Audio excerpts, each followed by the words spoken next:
Hello hello. So hello everybody, welcome back to my YouTube channel dear science classes. मैं दीपशिका परमार आज की class में आपका फिर से बहुत बहुत स्वागत करती हूँ। चलिए, ये क्लास 11th वाले बच्चों के लिए है। इसमें हम डिस्कस करने वाले हैं क्लास 11 की पांचों यूनिट्स को, सभी टॉपिक्स को डिटेल में। ओके, तो सिलेबस में आपने देखा तो टोटल कितनी यूनिट है आपकी? 5 यूनिट है, first second third fourth and fifth. हम सबसे पहले फर्स्ट यूनिट को ही स्टार्ट करेंगे। फर्स्ट यूनिट में 1 मिनट, हाँ जी। सो जो यूनिट 1 है क्लास 11th की, उसको डिस्कस करेंगे हम। ठीक है, उसमें पहला चैप्टर क्या है यूनिट 1 में? यूनिट 1 में आपका पहला चैप्टर है द लिविंग वर्ल्ड।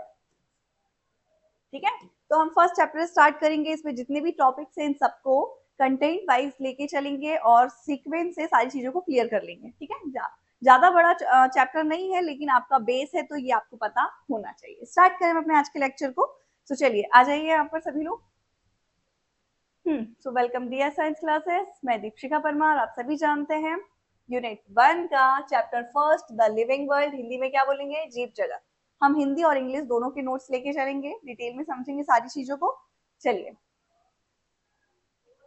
तो सबसे पहले हम बात कर लेते हैं कंटेंट की। किसी भी चैप्टर को पढ़ने से पहले आपको उसका कंटेंट पता होना चाहिए। कंटेंट का क्या मतलब होता है कि एप्रोक्सीमेट आपको एवरेज पता चल जाता है कि आखिर इस चैप्टर में कितने कितने टॉपिक्स हैं, तो कितने डिटेल में पढ़ना है, ये सारी चीजें है ना। मतलब बेसिक आपको टॉपिक के बारे में आइडिया लग जाएगा, है ना। तो सबसे पहले हम इसकी कंटेंट की बात करेंगे। जो आपका चैप्टर है हम अपने हिसाब से समझने की कोशिश करते हैं। जो चैप्टर है आपका द लिविंग वर्ल्ड, इसमें आपको टोटल मेनली मतलब ऊपर ऊपर से देखें तो क्या क्या चीज पढ़नी है। तो सबसे पहले हम इसमें डिस्कस करेंगे 1 मिनट, एक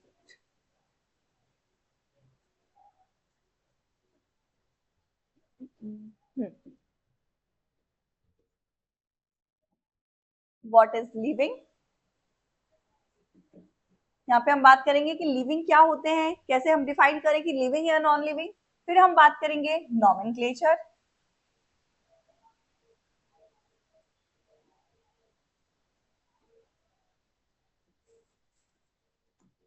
नॉमेनक्लेचर, है ना। फिर हम क्या बात करेंगे इसमें? अच्छा, हम लोग बात करेंगे bio diversity and taxonomy.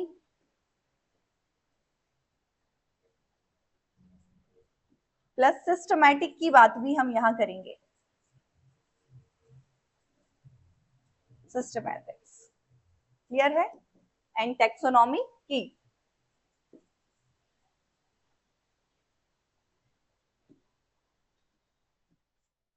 In topics को हमें इसमें डिस्कस करना है वन बाय वन। सबसे पहले व्हाट इज लिविंग, फिर बायोडाइवर्सिटी, फिर nomenclature and taxonomy and systematic, last is taxonomy keys. ये चीजें आप डिस्कस करेंगे। इसको हम थोड़ा बहुत पढ़ेंगे क्योंकि अभी रिड्यूस है ऑलमोस्ट चैप्टर से। मेन हमें यहाँ तक पढ़ना है सारी चीजें। टेक्सोनॉमी हायरार्की भी हम इसमें देखेंगे। क्या टेक्सोनॉमी हायरार्की, ये चीजें हम डिस्कस करने वाले हैं। क्लियर है? मेनली आपको आइडिया लग गया क्या क्या पढ़ना है। व्हाट इज लिविंग, बायोडाइवर्सिटी, मतलब हम देखेंगे कि कितनी ज्यादा वियर्ड या फिर बोल सकते हैं डिफरेंट टाइप की बायोडाइवर्सिटी आपको देखने की मिलेगी।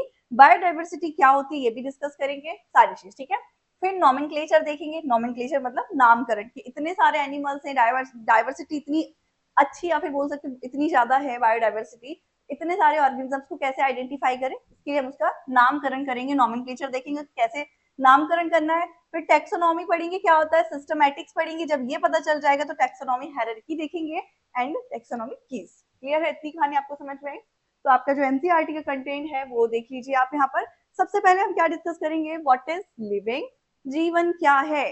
किस बेस पे आप कहेंगे कि ये चीज लिविंग है या नॉन लिविंग? तो सम कैरेक्टरिस्टिक्स होंगे जिसके बेस पे आप बोलेंगे कि अगर ये कैरेक्टरिस्टिक्स इस ऑब्जेक्ट के अंदर मौजूद है तो हम बोलेंगे ऑब्जेक्ट नहीं, ये क्या है, ऑर्गेनिज्म है। और अगर ये एब्सेंट है तो हम बोल देंगे ये एक ऑब्जेक्ट है, थिंग है। ठीक है, तो कुछ कैरेक्टर्स होंगे, उनको देखेंगे क्या क्या वो कैरेक्टर्स है, ये सारी चीजें व्हाट इज लिविंग में। फिर हम बात करेंगे unique features of living organisms. जो फीचर्स है जिसके बेस पे आप बोल रहे हैं ये लिविंग है, वो फीचर्स कौन कौन से हैं।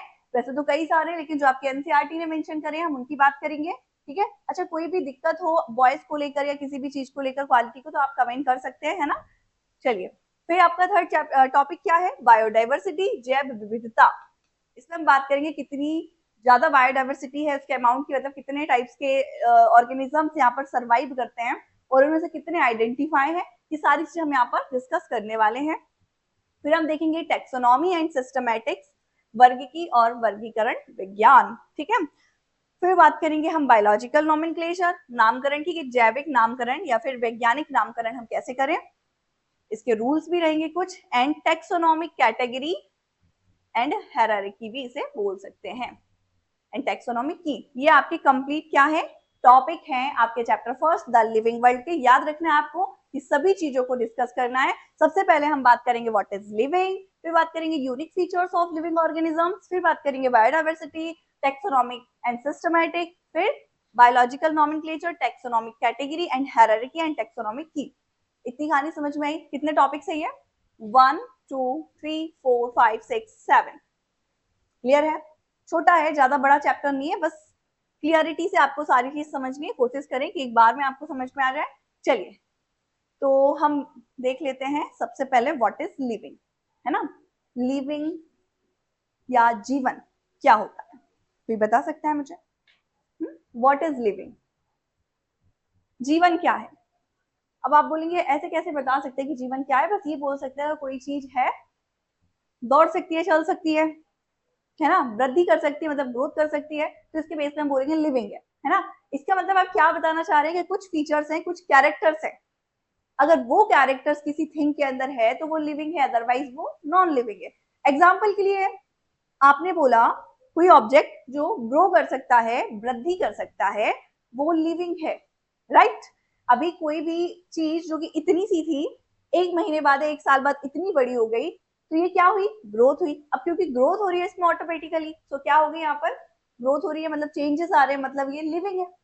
आपका कहना है, अब मेरा भी कहना है कि अगर जिसके किसी भी चीज के अंदर ग्रोथ हो रही है तो हम बोलेंगे वो क्या है, लिविंग है। ओके, चलिए, ये भी चीज सही हो गई। फिर अगर हम बात करें कि कोई भी चीज है जो मूवमेंट कर सकती है, जैसे अभी मैं यहाँ खड़ी थी, अब मैंने चाहा कि थोड़ा सा मैं मूवमेंट शो करूं, तो मैं अब यहाँ आ गई, तो यहाँ पर क्या लोकेशन चेंज हुई है, मतलब मूवमेंट हुआ है। तो जहां मूवमेंट देखने को मिल रहा है वहां भी ग्रोथ है, राइट, ठीक है, सॉरी ग्रोथ नहीं, वो भी लिविंग है, ठीक है।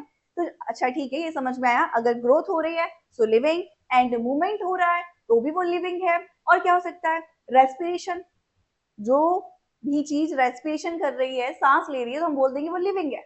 ओके, अब और क्या हो सकता है, रिप्रोडक्शन, कोई भी ऑब्जेक्ट रिप्रोड्यूस कर रहा है, जन्म दे रहा है अपनी जैसी चीज को या स्पीसीज को, तो वो भी लिविंग होगी, है ना। तो मैं क्या बताना चाह रही हूँ कि कुछ कैरेक्टर्स हैं जिसके बेस पे आप बोलेंगे वो लिविंग है या नॉन लिविंग है। क्लियर है, इतनी कहानी समझ में आई। अच्छा, ठीक है, ये तो आपको समझ में आ गई मेन मेन कैरेक्टर्स। आगे हम और बात करेंगे। अब यहाँ पर आपको एक चार्ट दिखाई दे रहा है, इसमें आप मुझे देख के बता सकते हैं कि क्या चीज लिविंग है, क्या चीज नॉन लिविंग है, ठीक है। अगर हम बात करें, ये डॉग, क्या ये नॉन लिविंग है, नॉन लिविंग सबको पता है, सबको पता है ना, नॉन लिविंग जिसके अंदर लाइफ नहीं होती है, जान नहीं होती है, वो नॉन लिविंग है।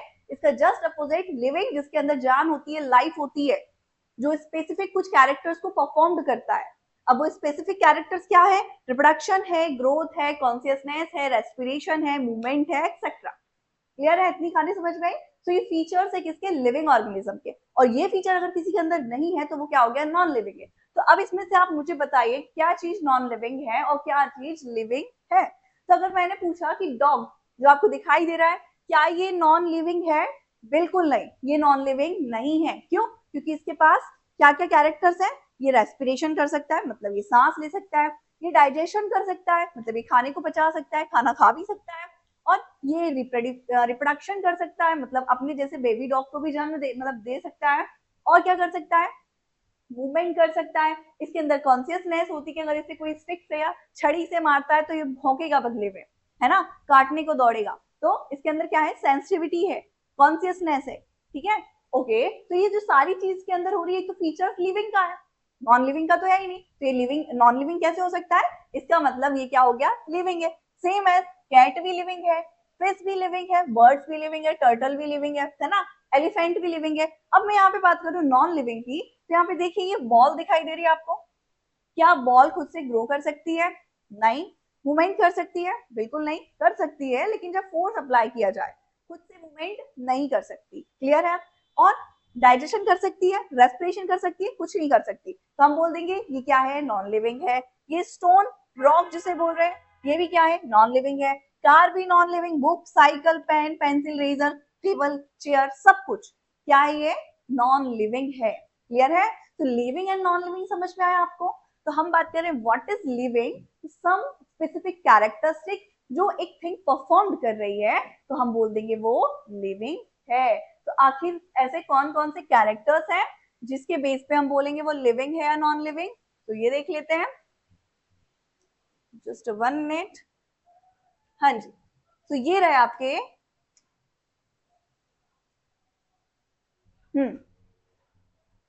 ये रहे आपके यूनिक कैरेक्टर्स जिसके बेस पे आप बोलेंगे लिविंग है या नॉन लिविंग। 1 मिनट। तो लाइफ के क्या क्या कैरेक्टर्स हो सकते हैं? Growth is a characters of living, reproduction, फिर हेरिडिटी, एंड क्या हो सकता? अच्छा, ये बहुत सारे कैरेक्टर्स है, लेकिन जो आपके लिए जरूरी वो आप यहाँ देखिए। मेन आपको 4 कैरेक्टर्स को देखना है, growth, reproduction, metabolism and consciousness. यहाँ पे आप एक और ऐड कर सकते हैं चाहे तो, सेलुलर ऑर्गेनाइजेशन। क्लियर है? सेलुलर ऑर्गेनाइजेशन ये भी क्या है? एक ग्रोथ का कैरेक्टरिस्टिक्स या फीचर है। ओ सॉरी, ये हट गया, सेलुलर ऑर्गेनाइजेशन, सीओ से आप याद रखिए। ठीक है? तो अगर ये सारे कैरेक्टर्स किसी चीज के अंदर हैं तो वो लिविंग है। क्लियर है? अब हम 1 बाय 1 सभी कैरेक्टर्स को डिस्कस करेंगे कि कौन कौन से कैरेक्टर किस बेस पे होते हैं। अब इनमें से जो कैरेक्टर है, कुछ कैरेक्टर फंडामेंटल होंगे और कुछ कैसे होंगे होंगे मतलब तो भी चलेगा, मतलब डिफाइनिंग होंगे, मतलब ऐसा कि कुछ कैरेक्टर्स इसमें से आपके ऐसे होंगे कि अगर है तो भी चल जाएगा, नहीं है तो भी ठीक है, लेकिन कुछ ऐसे होंगे कि लिविंग रहने के लिए वो नेसेसरी है कि उसका होना ही चाहिए। ठीक है? तो जो कैरेक्टर रिक्वायर्ड है लिविंग के लिए उन्हें हम बोलेंगे डिफाइनिंग फीचर, जबकि ऐसे कैरेक्टर्स जो हो तो भी चलेगा, नहीं हो तो भी चलेगा, उन्हें हम बोलेंगे फंडामेंटल कैरेक्टर्स। ओके? मतलब वो लिविंग के अंदर हो भी सकते हैं, नहीं भी हो सकते हैं, और वो लिविंग के अंदर भी हो सकते हैं एंड नॉन लिविंग के अंदर भी दिखाई दे सकते हैं, लेकिन कंडीशंस दोनों की अलग अलग होगी। क्लियर है? इतनी कहानी आपको समझ में? तो चलिए यहाँ देखिए व्हाट इज लिविंग। अगर हमसे कोई डेफिनेशन पूछता है कि लिविंग क्या है, तो यहाँ पे देखिए, the object exhibit growth, development, reproduction, respiration, responsive, मतलब यहाँ पे बोल सकते हैं रिस्पॉन्स कर रहा है, मतलब सेंसिटिविटी है उसके अंदर। ठीक है? And other characteristics of life are, digestion बोल सकते हैं as a living beings. Clear है?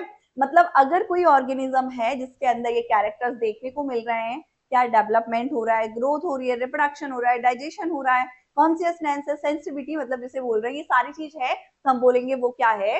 लिविंग है। जो वस्तु वृद्धि, विकास, प्रजनन, श्वसन, प्रतिक्रियाशीलता और जीवन की अन्य विशेषताओं को प्रदर्शित करता है उसे हम बोलेंगे वो प्राणी कैसा है? सजीव है। मतलब अगर हम बात करें लाइफ की कि लिविंग क्या है, so life is a unique complex organization of molecules that express itself through chemical reaction which lead to growth, development, responsive response या फिर consciousness, adaptation and reproduction। Clear है? मतलब जीवन अणुओं का एक अनूठा जटिल संगठन है, मतलब जिसमें कई सारे कॉम्प्लेक्स मतलब मॉलिक्यूल्स होते हैं जो कॉम्प्लेक्स फॉर्म में होते हैं, तब जाके एक लाइफ का क्रिएशन होता है, सेल का क्रिएशन होता है, जो कि रासायनिक प्रतिक्रियाओं के माध्यम से स्वयं को व्यक्त करते हैं। मतलब कई सारी केमिकल रिएक्शन और फिजिकल भी हो सकती है एक्टिविटीज में, जिससे वृद्धि, विकास, प्रतिक्रियाशीलता, अनुकूलन और प्रजनन होता है। क्लियर है? इतनी कहानी आपको समझ में आ गई कि लाइफ क्या है, जो भी ऑब्जेक्ट क्या, अच्छा सिंपल, बहुत सिंपल तरीके से अगर हम बात करें व्हाट इज लिविंग, तो जो भी ऑब्जेक्ट क्या कर रहा है? रिप्रोडक्शन कर रहा है, ग्रोथ कर रहा है, रेस्पिरेशन कर रहा है, कॉन्शियसनेस है, मतलब उसके अंदर ये सारी चीजें अगर उसके अंदर है तो हम बोल देंगे वो लिविंग है, दैट इज लिविंग। क्लियर है? और जो भी इस मतलब ये जो फीचर्स है अगर किसी चीज के अंदर नहीं है, that is non living. Okay? Clear है? चलिए आगे चले हम। लिविंग की कहानी तो आपको समझ में आई, ये भी हमने देख ली है। ओके, आगे चलते हैं। अब हम बात करेंगे ग्रोथ की। किसकी? ग्रोथ की। कोई मुझे बता सकता है कि ग्रोथ क्या होती है? तो अगर मुझसे कोई पूछता है सिंपल सा कि ग्रोथ क्या है, तो ग्रोथ क्या है? चेंजेस। चेंजेस कैसे चेंज? जैसे कि आज मैंने आपको देखा और एक साल बाद मैं आपको देखूं, वैसे तो मैंने आपको नहीं देखा है, लेकिन फिर भी फॉर एग्जाम्पल की एक प्लांट जिसे मैंने 10th ऑफ अगस्त को ग्रो किया, मतलब प्लांट किया उसे, ठीक है, फिर उसको मैंने देखा 10th ऑफ अगस्त, क्या दिसंबर में देखा, 10th ऑफ दिसंबर, तो मैंने देखा कि वो स्टार्टिंग में तो बहुत छोटा प्लांट पौधा था, फिर वो ट्री बन गया। अब बहुत बड़ी ट्री तो नहीं, पर छोटी ट्री। तो यहाँ पे क्या हुआ? चेंज हुआ। कैसे चेंज हुआ? सेल डिवीजन हुआ, जिसकी वजह से डेवलपमेंट हुआ, ग्रोथ हुई, है ना। तो ग्रोथ क्या है? चेंजेस, जो कि हाइट में, वेट में, मास में हो रहा है, ठीक है, वही क्या है? ग्रोथ है। क्लियर है? मतलब जहां मास इंक्रीज हो रहा है, वेट इंक्रीज हो रहा है, हाइट इंक्रीज हो रही है, दैट इज ग्रोथ। ओके, तो अब ये जो ग्रोथ है आप यहाँ पर देख सकते हैं आसानी से, इमेज दिख रही है थोड़ी बहुत भी, चलिए आइडिया लेने की कोशिश कीजिए। यहाँ पे कोई बेबी है, थोड़ा सा ग्रो करेगा, फिर देखिए टाइम के रिस्पेक्ट में चलते चलते ये आफ्टर का फॉर अ लॉन्ग टाइम ये एजेड हो गया है। तो यहाँ पे आपको बच्चे से लेकर यहाँ तक की जो जर्नी है, यहाँ पे आपको कई सारे चेंजेस दिखाई दिए, जिसमें हाइट, वेट, मास सब कुछ चेंज हो रहा है, दैट इज ग्रोथ।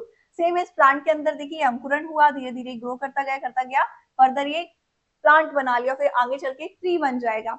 ऐसी बहुत सारे माइक्रो ऑर्गेनिजम्स के अंदर देखने को मिलती है। तो ग्रोथ का मतलब क्या है? चेंजेस जो हो रहा है मास में, साइज में, शेप में, नंबर ऑफ सेल्स में, ये क्या है? ग्रोथ है। अब ग्रोथ की बात करें तो जो ग्रोथ है मेनली टू टाइप की होगी। कैसी टू टाइप की? देखिए, नॉर्मल अभी मैंने आपको समझाया कि ग्रोथ एक ऐसा, अच्छा कैरेक्टरिस्टिक्स की बात की कि कैरेक्टरिस्टिक्स जो कि लिविंग के होते हैं वो दो टाइप के होंगे। एक कैसा होगा? फंडामेंटल, दूसरा होगा डिफाइनिंग। एक मिनट, देखिए यहाँ पे जो कैरेक्टर्स हैं किसके, जो कि लिविंग जो है उसके कैरेक्टर्स कैसे होंगे? फंडामेंटल, और दूसरा डिफाइनिंग। क्लियर है? इसमें फंडामेंटल कैरेक्टर्स वो होंगे जो होंगे तो भी चलेगा, नहीं होंगे तो भी चलेगा। डिफाइनिंग का होना जरूरी है, अदरवाइज ये लिविंग नहीं होगा। क्लियर है? अब एग्जांपल के लिए मैंने आपको बोला ग्रोथ। क्या? ग्रोथ। ग्रोथ एक ऐसा फीचर है जो कि मुझे लिविंग के अंदर देखने को मिलता है, लेकिन क्या आप मुझे बता सकते हैं कि ग्रोथ फंडामेंटल कैरेक्टरिस्टिक्स है, डिफाइनिंग कैरेक्टरिस्टिक्स, मतलब ग्रोथ हो तो भी चलेगा, ना हो तो भी चलेगा, या ग्रोथ होना जरूरी है? अगर ग्रोथ हो रही है मतलब हर एक चीज जो ग्रो कर रही है वो क्या लिविंग है? राइट, बताइए। देखिए एग्जाम्पल के लिए आप आसानी से समझ सकते हैं, जैसे मान लीजिए ये फोन, इसको मैं रख दूं किसी डेस्क के ऊपर for a long time, example के लिए 1 मंथ या 2 मंथ या 3 मंथ या 4 मंथ, है ना, और वहां पे कोई भी हाथ ना लगाए, तो उस कंडीशन में आप क्या बोलेंगे? अभी जो फोन है इसका मास कुछ और रहेगा, और जब आप 4 महीने बाद आके देखेंगे तो आपको यहाँ पर इतनी मोटी लेयर दिखाई देगी डस्टिंग की, है ना। तो अब क्योंकि वो लेयर ऐड हो रही है, इसमें ऐड हो रही है, तो इनडायरेक्टली मास बढ़ रहा है इसका, राइट, मास बढ़ रहा है इसका। तो यहाँ पर भी तो ग्रोथ हुई है, अभी तो कुछ और था, फिर आगे चल के कुछ और हुआ, है ना। तो यहाँ पर भी ग्रोथ हुई। और दूसरा एग्जाम्पल, जैसे मान लीजिए एक रेत का टीला है, रेत का टीला समझते हैं? रेत जहाँ पे हम डाल देते इकट्ठा, बच्चे लोग जानते होंगे, सभी जानते हैं, जैसे रेत जहाँ पे इकट्ठी कर दी जाए, सीमेंट जहाँ पर इकट्ठी कर जाए, पहाड़ जैसा बन जाता है छोटा सा अमाउंट, उसे हम रेत का टीला बोल रहे हैं, ठीक है। और बगल में दूसरा बड़ा सा रेत का टीला है, मतलब एक जगह थोड़ी सी रेत डाली है, दूसरी जगह ज्यादा रेत डाली है, कुछ इस प्रकार से, एक जगह इतनी रेत है, दूसरी जगह इतनी रेत है। अब क्या हुआ? हवा की वजह से ये रेत उड़ करके यहाँ आ गई, जिसकी वजह से यहाँ पर एक्स्ट्रा और भी रेत कलेक्ट हो गई। तो यहाँ पर ये जो टीला है रेत का छोटा वाला, इसकी हाइट इंक्रीज हुई, क्यों? क्योंकि यहाँ पे लेयरिंग हो गई है और भी ज्यादा, है ना। वैसे एग्जाम्पल के लिए हिमालय की लेंथ की बात करें तो है ना, समर होगी कुछ लेंथ उसकी, लेकिन अगर यही आप विंटर में जाके देखें तो यहाँ पे स्नोफॉल की वजह से बर्फ की एक और लेयर क्रिएट हो जाएगी। पहले से ऑलरेडी उसमें बर्फ होगी, लेकिन विंटर में और भी ज्यादा ये देखने को मिलेगी, जिसकी वजह से ये जो माउंट है इसका पीक और भी ज्यादा बढ़ जाएगा। तो ग्रोथ तो यहाँ पर भी देखने को मिली, राइट। तो क्या ये भी लिविंग है? माउंटेन लिविंग है क्या?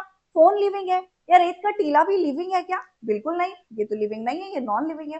तो फिर इसमें ग्रोथ कैसे हो रही है?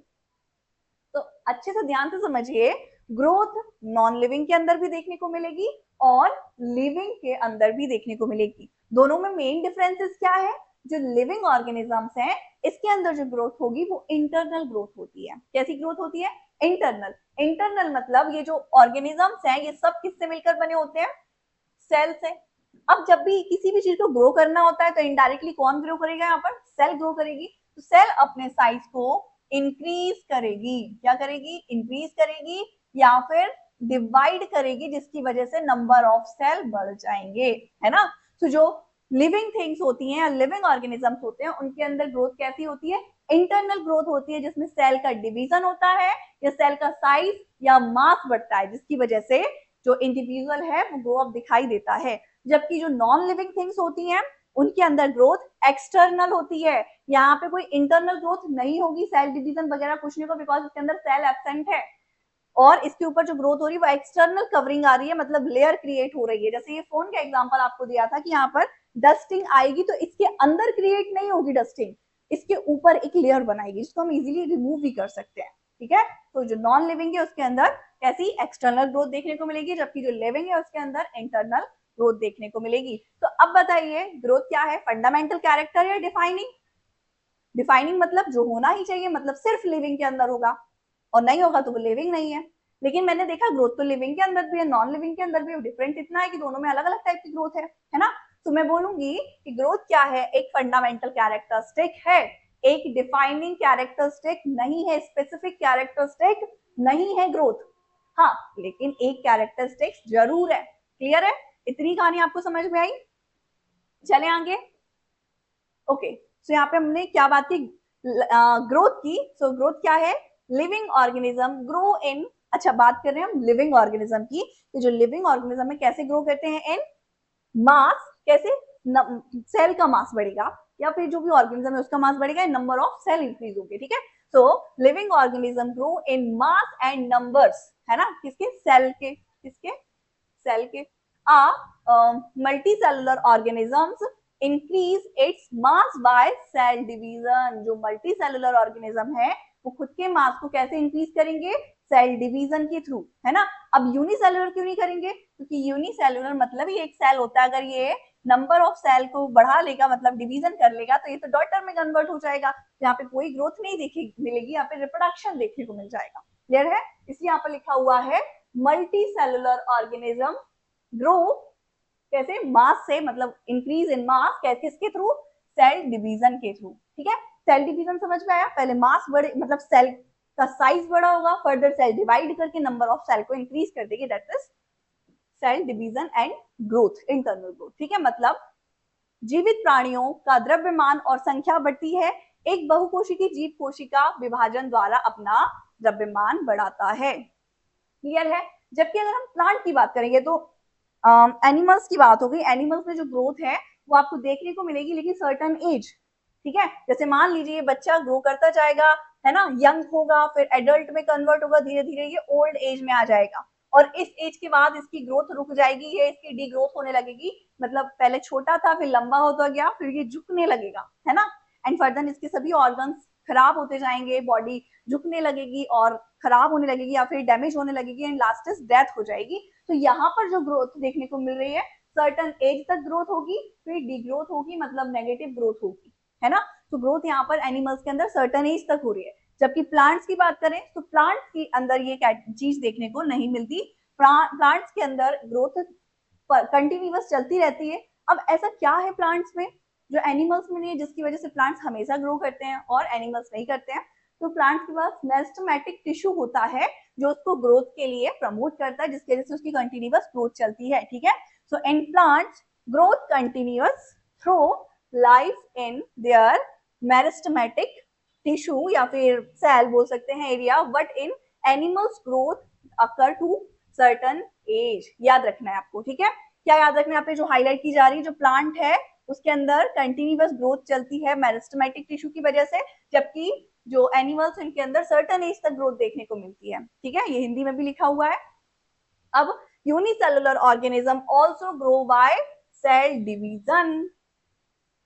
ओके, ठीक है, एक कोशिका जीव भी कोशिका व्याज अंदर वृद्धि करते हैं, लेकिन उनकी सेल क्या हो जाता है? रिप्रोडक्शन बोलते हैं उसी चीज को हम, रिप्रोडक्शन। क्यों? क्योंकि अब वो डॉटर सेल में कन्वर्ट हो गए। क्लियर है? अब यहाँ पे लिखा है living organism show internal growth. जबकि non living things external growth को शो करते हैं।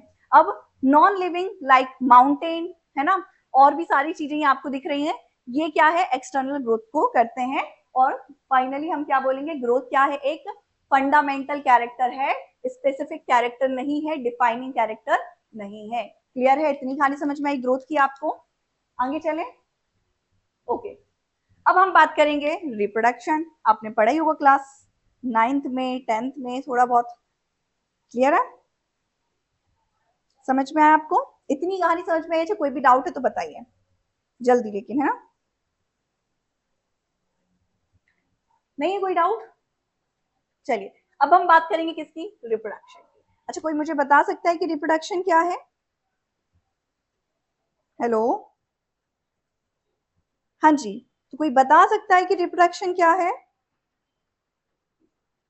नहीं, कोई नहीं, मैं ही बता देती हूँ।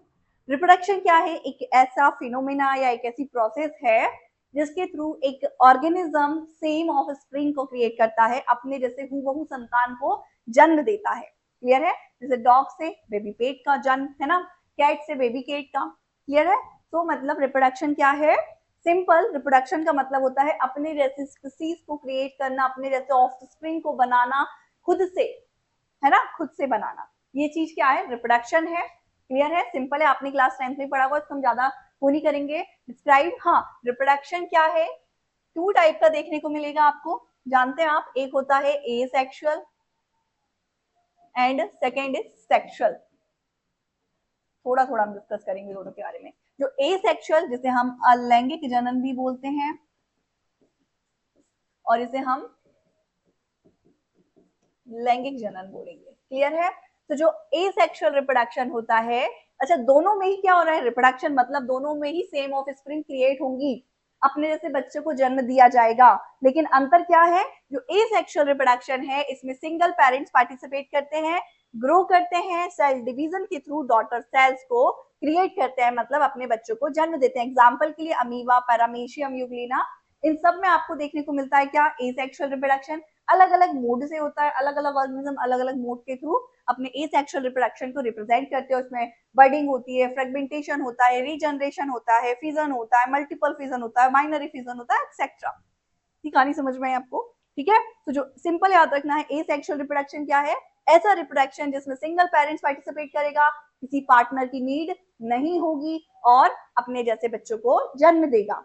क्लियर है, दो या दो से चार। हाँ, यहाँ पर एक चीज याद रखने लायक है क्या, कि यहाँ पर जो बच्चे जन्म लेंगे वो हूबहू अपने पेरेंट्स के जैसे दिखाई देंगे, मींस अपने पेरेंट्स के क्लोन होंगे। जबकि सेक्सुअल रिप्रोडक्शन की बात करें, लैंगिक जनन की, सो इसमें इसका पोजीशन अपोजिट होगा, मतलब यहाँ पर दो पेरेंट्स पार्टिसिपेट करेंगे, one is male and second is female, और इनसे जो नई स्पीसीज, सॉरी नई मतलब बोल सकते हैं प्रोजनी या फिर जनरेशन क्रिएट होगी, स्पीसीज तो वही रहेगी, स्पीसीज नई नहीं बोलेंगे, क्योंकि रिप्रोडक्शन अगर डॉग के बीच में हो रहा है तो डॉग ही क्रिएट होगा, कैट नहीं होगी। ह्यूमंस के बीच हो रहा है तो वो ह्यूमन ही क्रिएट होगा। इतनी कहानी समझ में आई? ठीक है, तो यहाँ पर क्या बात करें हम, न्यू ऑफ स्प्रिंग बनेगी, नई जनरेशन बनेगी, है ना। और ये जो जनरेशन बनेगी, जैसे मान लीजिए पेरेंट्स हैं और ये होगी जनरेशन फर्स्ट, तो ये जो बनेगी ये कैसी होगी, इसके पास अपने फादर मतलब मेल के कैरेक्टर्स भी होंगे, फीमेल के भी होंगे, तो यहाँ पर आपको देखने को मिलेगा वेरिएशन। क्या मिलेगा, वेरिएशन, भिन्नताएं, है ना। भिन्नताएं मतलब चेंजेस, है ना, जो चीज पापा के पास थी मम्मी के पास थी वो तो है ही, हो सकता है कोई चीज नई भी देखने को मिल जाए। एग्जाम्पल के लिए व्हाइट कलर को रेड कलर से मिक्स कर दो तो पिंक मिलेगा। पिंक ना ही पापा का है, ना ही मतलब सॉरी ना ही रेड है एग्जैक्ट, ना ही व्हाइट है, तो पिंक मतलब नया कलर क्रिएट हुआ। वैसे यहाँ पर नए फीचर्स, नए कैरेक्टर्स देखने को मिलेंगे, यही सेक्सुअल रिप्रोडक्शन है। हाँ, दोनों में डिफरेंसेस क्या है, इसमें सेम क्लोन बनेंगे, मतलब अपने पेरेंट्स के जैसे बनेंगे, जबकि यहाँ पर डिफरेंसेस दिखाई देंगे, वेरिएशन देखने को मिलेगा। दूसरा, यहाँ पर गैमेट्स बनेंगे, क्या बनेंगे, gametes, male gamete and female gamete. यहाँ पर गैमेट्स नहीं बनेंगे, क्यों, क्योंकि यहाँ पे पार्टनर ही नहीं है। यहाँ पर फर्टिलाइजेशन होगा, मतलब दोनों गैमेट फ्यूज करेंगे, जबकि यहाँ पर फर्टिलाइजेशन नहीं होगा। ये डिफरेंसेस है, याद रखना है आपको, है ना। यहाँ पर एम्ब्रियो डेवलपमेंट होगा, यहाँ नहीं होगा क्योंकि फर्टिलाइजेशन नहीं हो रहा है। ओके, तो ये है आपके क्या, difference between sexual and asexual reproduction. और रिप्रोडक्शन क्या है, अपने जैसे इंडिविजुअल को, अपने जैसे स्प्रिंग को बनाना ही रिप्रोडक्शन कहलाता है ना। तो it is the formation of new individual of the similar kind. ये एक ही प्रकार के नए व्यक्तियों का निर्माण है, मतलब या फिर निर्माण करने की प्रक्रिया है। इसी को हम क्या बोल रहे हैं? रिप्रोडक्शन। अच्छा, जो रिप्रोडक्शन है वो क्यों जरूरी है? अगर आपसे पूछा जाए कि रिप्रोडक्शन क्यों जरूरी है, तो आप बोलेंगे होना चाहिए भाई, क्यों नहीं होना चाहिए, लेकिन क्यों? ये आपका कोई पढ़े लिखे वाला आंसर नहीं है कि रिप्रोडक्शन होना चाहिए। अगर मुझसे कोई पूछता है कि रिप्रोडक्शन नहीं होगा तो क्या होगा? क्या होगा? कुछ नहीं होगा। होगा क्या? कुछ नहीं होगा। ध्यान से समझिए कि ठीक है, रिप्रोडक्शन नहीं होगा तो कुछ नहीं होगा, परंतु हमें पता है कि अगर मेरा जन्म यहाँ पर हुआ है इस अर्थ पर, इस पृथ्वी पर, एक टाइम के बाद मेरी डेथ भी निश्चित है, राइट? क्योंकि रिएक्शन चलती जा रही है, चलती जा रही है, बॉडी ग्रो करती जा रही है, एक टाइम के बाद ग्रोथ रुक जाएगी, बॉडी डैमेज होती जाएगी एंड फर्दर डेथ भी हो जाएगी, है ना? तो एक लाइफ स्पेन कंप्लीट करने के बाद, जीवन काल व्यतीत करने के बाद डेथ फिक्स रहेगी। तो लाइफ और डेथ मतलब जन्म और मृत्यु फिक्स है कि अगर जन्म हुआ है तो डेथ भी होगी, मृत्यु भी होगी। तो अगर उस बीच में रिप्रोडक्शन ना किया जाए तो क्या होगा? वो स्पीसीज विलुप्त हो जाएगी, राइट? स्पीसीज विलुप्त हो गई तो अस्तित्व कैसे बचा रहेगा जाति का? जैसे डायनासोर विलुप्त हो गए वैसे हमें भी बुक्स में पढ़ा जाएगा। फिर पढ़ेगा कौन? सबसे ज्यादा तो सर्वज्ञानी हम ही लोग हैं, इंसान ही है ना? तो वही हम बात कर रहे हैं कि रिप्रोडक्शन क्यों जरूरी है, ताकि कंटिन्यूटी ऑफ स्पीसीज बनी रहे। क्लियर है? स्पीसीज की कंटिन्यूटी के लिए जरूरी है। लेकिन आप बोलेंगे जरूरी थोड़ी रिप्रोडक्शन हो। बिल्कुल बात सही है।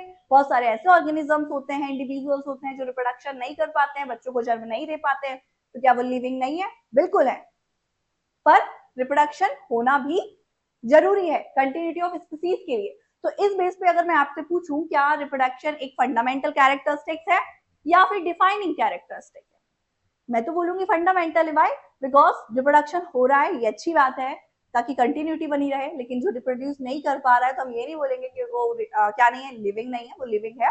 एग्जाम्पल के लिए ऐसे कपल्स जो रिप्रोड्यूस नहीं कर पाते, बच्चों को जन्म नहीं दे पाते, तो उनसे हम जीवन का पूरा अधिकार नहीं छीन लेंगे कि वो जीवित ही नहीं है, वो है। ठीक है, म्यूल्स की बात करें, खच्चर जो कि कॉम्बिनेशन होता है हॉर्स का और डंकी का, है ना? ये एक नया कॉम्बिनेशन है जो कि लिविंग होता है, सभी जो भी मेन कैरेक्टरिस्टिक्स होते हैं, स्पेसिफिक कैरेक्टरिस्टिक्स होते हैं, फॉलो करता है, लेकिन इसके अंदर भी रिप्रोडक्शन नहीं देखने को मिलता है। क्लियर है? तो वर्कर भी होगी, स्टेराइल वर्कर भी, है ना? वो भी कैसी होती है? रिप्रोडक्शन नहीं कर पाती है। तो इसका मतलब ये नहीं कि वो लिविंग नहीं है, वो लिविंग है, लेकिन उसके अंदर रिप्रोडक्शन देखने को नहीं मिल रहा है। तो इस बेस पे हम बोलेंगे कि रिप्रोडक्शन एक डिफाइनिंग फीचर नहीं है, ये एक फंडामेंटल फीचर है। क्लियर है? सो reproduction is not essential for survival for the individual, it is required for क्या लिखा है पर चलो ठीक है, इसको हटा, ऑफ द पॉपुलेशन। ठीक है, मतलब इसका मतलब ये हुआ कि ये जीवन की निरंतरता के लिए जरूरी है, कंटिन्यूटी के लिए रिक्वायर्ड है, जरूरी है। ठीक है, मतलब जरूरी नहीं है कि हर एक इंडिविजुअल के अंदर रिप्रोडक्शन हो तभी हम उसको लिविंग बोलेंगे, लेकिन हाँ कंटिन्यूटी ऑफ स्पीसीज चाहिए तो इसका होना जरूरी है। ठीक है, चलिए फिर आगे बात करें हम कि रिप्रोडक्शन किस किस के अंदर नहीं देखने को मिलता। तो देखिए म्यूल हो गया, स्टाइल वर्कर भी हो गई, और इनफर्टाइल ह्यूमन कपल्स हो गए, डू नॉट रिप्रोड्यूस लेकिन फिर भी वो लिविंग है, तो हम बोलेंगे कि रिप्रोडक्शन क्या है? एक फंडामेंटल कैरेक्टरिस्टिक है। चलिए आगे चले। हाँ जी, सो ये हो गए आपके टाइप्स ऑफ रिप्रोडक्शन, है ना? Sexual asexual reproduction and sexual reproduction. Sexual reproduction क्या है? जिसमें टू पेरेंट्स पार्टिसिपेट कर रहे हैं। इन sexual reproduction, two parents are involved to produce more or less similar kind of individual। मतलब ये एक ऐसा रिप्रोडक्शन है जिसमें दो पेरेंट्स पार्टिसिपेट करेंगे और जिस संतान को जन्म देंगे वो थोड़ी कम सिमिलर होगी अपने पेरेंट्स के पेरेंट्स से। ठीक है, जबकि हम एसेक्सुअल की बात करें तो in asexual reproduction single parents is involve and individual is copy of the parents. यहाँ पे पेरेंट्स की कॉपी बनेगी, इसके अलग अलग मोड होंगे। ठीक है, उनमें क्या होगा? फिजन होगा, फ्रेगमेंटेशन होगा, और रीजनरेशन होगा, वेजिटेटिव प्रोपगेशन होगा, बर्डिंग होगी, है ना? तो ये हो गए आपके टाइप्स ऑफ रिप्रोडक्शन। अब हम बात करेंगे मेटाबॉलिज्म की। ठीक है, तो मेटाबॉलिज्म क्या है? कोई बता सकता है? चयापचय क्रियाएं जिसे बोलते हैं metabolism, some total of all chemical reaction in और बॉडी, मतलब हमारी बॉडी में होने वाली सभी प्रकार की रासायनिक प्रक्रियाएं क्या कहलाती हैं? मेटाबॉलिज्म कहलाती हैं। जैसे आपने कोई भी चीज खाई, उसे डाइजेस्ट करना है ना? तो डाइजेशन में क्या होगा, चीजें ब्रेक हो रही हैं, है ना। अब कॉम्प्लेक्स फूड खाया, सिंपल बना, कुछ केमिकल्स की हेल्प से, कुछ एंजाइम्स की हेल्प से, कुछ हार्मोन्स, है ना। हार्मोन्स तो नहीं बोलेंगे, लेकिन हाँ एग्जाम्पल के लिए आप समझ सकते हैं, ठीक है। तो क्या हो रहा है, कॉम्प्लेक्स फूड ब्रेक हो रहा है सिंपलेक्स में ताकि उसे इजीली डाइजेस्ट किया जाए। तो यहाँ पे क्या हो रहा है, ये भी तो एक रिएक्शन है ना। चीज कॉम्प्लेक्स टू सिंपलेक्स में कन्वर्ट हो रही है, मतलब टूट रही है। फिर चीजें जो टूट गई है स्टोर कर ली बॉडी ने, लेकिन अब चलना है, फिरना है, बोलना है, आपको समझाना है सारी चीजें, है ना। तो समझाने के लिए मुझे एनर्जी चाहिए, एनर्जी को बनाने के लिए जो चीजें तोड़ी गई उन्हें वापस जोड़कर हमें बनाना पड़ेगा, नई नई चीजें जोड़नी पड़ेंगी, नए टाइप के एंजाइम्स यूज करने पड़ेंगे, ठीक है। तो ये चीजों को जोड़ रहे हैं ताकि एनर्जी बने, ताकि मैं आपको काम करके दे पाऊँ, ठीक है। तो ये जो रिएक्शन हो रही है, टूटना, जुड़ना, बनना, बिगड़ना, सब कुछ, इन सबको मिलाकर हम बोलते हैं मेटाबॉलिज्म। तो आपकी बॉडी में जितनी भी केमिकल रिएक्शंस हो रही हैं ताकि आप काम कर पाए, चल पाए, फिर पाए, देख पाए, बोल पाए, सब कुछ किसकी वजह से, केमिकल रिएक्शंस की वजह से। तो ये सभी केमिकल रिएक्शन को मिलाकर हम बोलते हैं मेटाबॉलिज्म। इसमें anabolism and catabolism, two type की रिएक्शन होती है। एनाबॉलिज्म अभी आपको बताया, जब चीजें जुड़ने लगेंगी, कैटाबॉलिज्म जब चीजें टूटने लगेंगी, है ना। मतलब कॉम्प्लेक्स से सिंपलेस्ट में कन्वर्ट हो रहा है, जब चीजें ब्रेक हो रही हैं, है ना, तो कैटा। और एना में चीजें ऐड हो रही हैं, एनर्जी बन रही है, ठीक है। तो ये कहानी समझ में आई। The sum total of all types of chemical reaction occurring in an individual due to specific integration, ठीक है। ठीक है, ये तो समझ आ गया आपको। हाँ, यहाँ पे आप देखिए, यहाँ पे आपको ए बी सी दोनों मिल रहे हैं, तीनों, सॉरी, एबीसी एक एक कॉम्प्लेक्स फूड है, कैसा है, कॉम्प्लेक्स है, और ये तीनों ब्रेक हो रहे हैं ए बी एंड सी में। तो यहाँ पे क्या हो रही है, चीजें कॉम्प्लेक्स से सिंपलेस्ट में कन्वर्ट हो रही, टूट रही है, मतलब कैटाबॉलिज्म। यहाँ पर देखिए ए और बी दो कोई सब्सटेंसेस है, वो ऐड होकर के कॉम्प्लेक्स फूड में कन्वर्ट हो रहा है, मतलब चीजें जुड़ रही है, बड़ा बना रही है, तो एनाबॉलिज्म, है ना। अब यहाँ पर देखिए, non living things do not show metabolism, निर्जीव वस्तुओं में मेटाबॉलिज्म देखने को नहीं मिलता। जो भी निर्जीव वस्तुएं होती हैं उनमें मेटाबॉलिज्म नहीं होता, चाहे आपसे प्रक्रिया नहीं होती, एनर्जी खुद से नहीं बनती है। तो metabolism is a defining feature, clear है। क्या फंडामेंटल होगा, नहीं होगा। अब कॉन्शियसनेस कोई मुझे बता सकता है, कॉन्शियसनेस ये एक मेजर या फिर मेजरिंग स्केलिंग या फिर बोल सकते हैं मेजरिंग फीचर नहीं है, तो कैसा है, फील के बेस पे आप इसे बोल सकते हैं, है ना। कि मैं इसे नाप नहीं सकती कि कॉन्शियसनेस इतनी है या उतनी है या इतनी ज्यादा, कुछ भी नो, मेजर नहीं कर सकते। लेकिन ये मोस्ट इंपॉर्टेंट कैरेक्टर है एक लिविंग ऑर्गेनिज्म का, क्लियर है। मतलब थोड़ा वियर्ड है, कॉम्प्लेक्स से समझना, लेकिन सिंपल भी है। कॉम्प्लेक्स क्यों, क्योंकि इसे मेजर करके नहीं समझा सकते, सिंपल इसलिए क्योंकि फीलिंग्स के ऊपर बेस है। कि एग्जाम्पल के लिए मैं यहाँ खड़ी हूँ, किसने, आपने मुझे भला बुरा सुना डाला। अब भाई जो भला बुरा मुझे सुनाया है, मेरे कानों ने सुना है, मुझे दिल पे लग गई उस चीज की, है ना, बुरा लग गया। अब बुरा लगा है तो जैसे मान लिया आपने मुझसे बोला कि आप तो कुछ काम नहीं करती है, दिन में पड़ी रहती है, आराम करती रहती है, बैठे बैठे खाते रहते हैं, तो अब ये चीज मुझे बुरी लग गई है, फील हुई है, फील हुई, इसके अपोजिशन में रिएक्शन करूंगी। तो ये जो फील होना है, जिसके बेस पे मैं रिएक्शन के अपोजिट रिएक्शन दे रही हूँ, मतलब क्रिया की ये प्रतिक्रिया प्रदर्शित कर रही हूँ, तो ये क्या है, कॉन्शियसनेस है। मैं खड़ी हुई हूँ, यहाँ मुझे मच्छर काट रहा है, मुझे पता ही नहीं चल रहा है, ये कुछ हो सकता है क्या, नहीं हो सकता है। कॉन्शियसनेस है आपके अंदर, अगर मच्छर काट रहा है तो आपको पता चलेगा, मार देंगे आप जड़ झट से मच्छर को, मतलब कॉन्शियसनेस आपको हो रही है। कॉन्शियसनेस नहीं है मतलब आप लिविंग नहीं है, ठीक है। तो कॉन्शियसनेस जितने भी लिविंग ऑर्गेनिज्म है सबके अंदर देखने को मिलती है, अगर कॉन्शियसनेस नहीं है तो वो लिविंग नहीं है, और नॉन लिविंग के अंदर कभी कॉन्शियसनेस देखने को नहीं मिलेगी। तो आप बोलेंगे बिल्कुल समझ में तो आ गया, कॉन्शियसनेस मतलब होता है रिस्पॉन्स करना, राइट। तो अब आप मुझे बताइए, कोई एक ऐसा बंदा जो बहुत ज्यादा क्रिटिकल है ना, उसको मारा जा रहा है, पीटा जा रहा है, लेकिन वो वेंटिलेटर पे नहीं रिस्पॉन्स कर रहा है, क्या उसके अंदर कॉन्शियसनेस नहीं है, और कॉन्शियसनेस नहीं है तो वो लिविंग कैसे, वो तो फिर भी लिविंग है। डॉक्टर ने बोला है कि वो वेंटिलेटर पे क्रिटिकल है, लेकिन वो जिंदा है, लाइफ है उसके अंदर, लेकिन यहाँ पे सेंसिटिविटी तो नहीं दिख रही है मुझे, कॉन्शियसनेस तो नहीं दिख रही है, मतलब वो फील नहीं कर रहा है। तो ऐसा हमें लग रहा है क्योंकि उसकी जो कॉन्शियसनेस है वो हम देख रहे हैं, वो हमें दिखाई नहीं दे रही है, पर इसका क्या मतलब है कि कॉन्शियसनेस नहीं है उसके अंदर। तो जो भी ड्रिप उसको दी जा रही है, मेडिसिन दी जा रही है उसके लिए, तो वो रिस्पॉन्स कर रहा है ना, उसके अंदर रिकवरी तो देखने को मिल रही है ना, तो कहीं ना कहीं उसकी सेल रिस्पॉन्स कर रही है, ठीक है। तो इसका मतलब उसके अंदर भी कॉन्शियसनेस है। अब प्लांट हो गए, प्लांट को आप बोलेंगे हम मार रहे हैं, उन्हें पता नहीं चल रहा है, वो आवाज नहीं लगा रहे हैं, है ना, काट रहे हैं, नहीं पता चल रहा है, तो मतलब उनके अंदर भी रिस्पॉन्स नहीं हो रहा है, मतलब कॉन्शियसनेस नहीं है, मतलब वो भी लिविंग नहीं है, तो बिल्कुल गलत है ये। प्लांट्स के अंदर भी कॉन्शियसनेस होती है, बात अलग है वो नहीं बोल पा रहे, तकलीफ तो उन्हें भी होगी, है ना। दूसरी बात, प्लांट्स के अंदर कॉन्शियसनेस होती है, इसको कैसे पहचाना जाए, जब प्लांट्स लाइट्स की तरफ, सनलाइट की तरफ टर्न करते हैं। आपने फोटोट्रॉपिज्म देखा होगा, फोटोट्रॉपिज्म क्या है, एक ऐसा प्रोसेस या फिनोमेना है जिसमें हम एक प्लांट को ग्रो करेंगे एक बंद बॉक्स के अंदर, ठीक है, और उस बंद बॉक्स में सिर्फ एक साइड होल करेंगे, छेद करेंगे, जहां से सनलाइट आए उसमें। एग्जाम्पल के लिए ये एक हमने डब्बा लिया, ठीक है, इस डब्बे में हमने यहाँ पर होल कर दिया और इसके अंदर एक प्लांट रख दिया, ठीक है। अब ये जो प्लांट की ग्रोथ है, आप देखना ऑटोमेटिकली ये कहां पे टर्न होने लगेगी, इस होल की तरफ। किस होल की तरफ, जहां से सनलाइट रेज आ रही हैं अंदर, तो ये प्लांट टर्न होगा और इसी साइड ज्यादा ग्रोथ शो करेगा, दैट इज फोटोट्रॉपिज्म। क्लियर है। और फोटोट्रॉपिज्म ये शो करता है कि प्लांट के अंदर क्या होती है, कॉन्शियसनेस, मतलब सेंसिटिविटी देखने को मिलती है।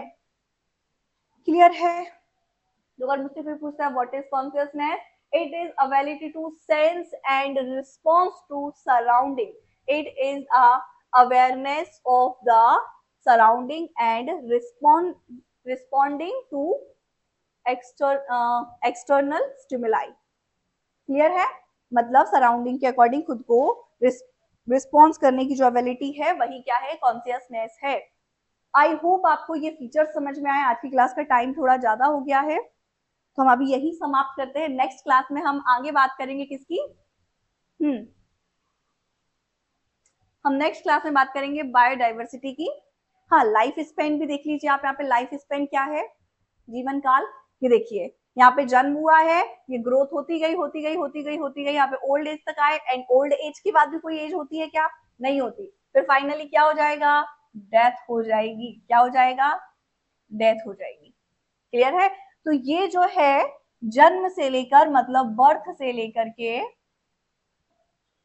डेथ के बीच का टाइम पीरियड, क्या, डेथ के बीच का जो टाइम पीरियड है इसी को हम लाइफ स्पेन बोलते हैं, जीवन काल बोलते हैं। क्लियर है। अब जीवन काल किसी का भी चेंज हो सकता है, मतलब जीवन काल में कितनी आयु है ये वेदर करता है अलग अलग इंडिविजुअल पे, तो इसको आइडियली तो मेजर कर सकते हैं पर एग्जैक्ट नहीं बता सकते आप। क्लियर है। तो आपको इतनी कहानी समझ में आई, ठीक है। तो आगे हम बात करेंगे नेक्स्ट क्लास में बायोडाइवर्सिटी, हमारे वर्ल्ड में कितनी डाइवर्सिटी है, कितने टाइप्स के ऑर्गेनिजम्स रहते हैं, उसको कैसे आइडेंटिफाई किया जाए, ये सारी चीज। ओके, बैटरी लो हो गई है तो अभी यहीं पे समाप्त करते हैं सारी चीजों को। Thank you so much watching my video, धन्यवाद।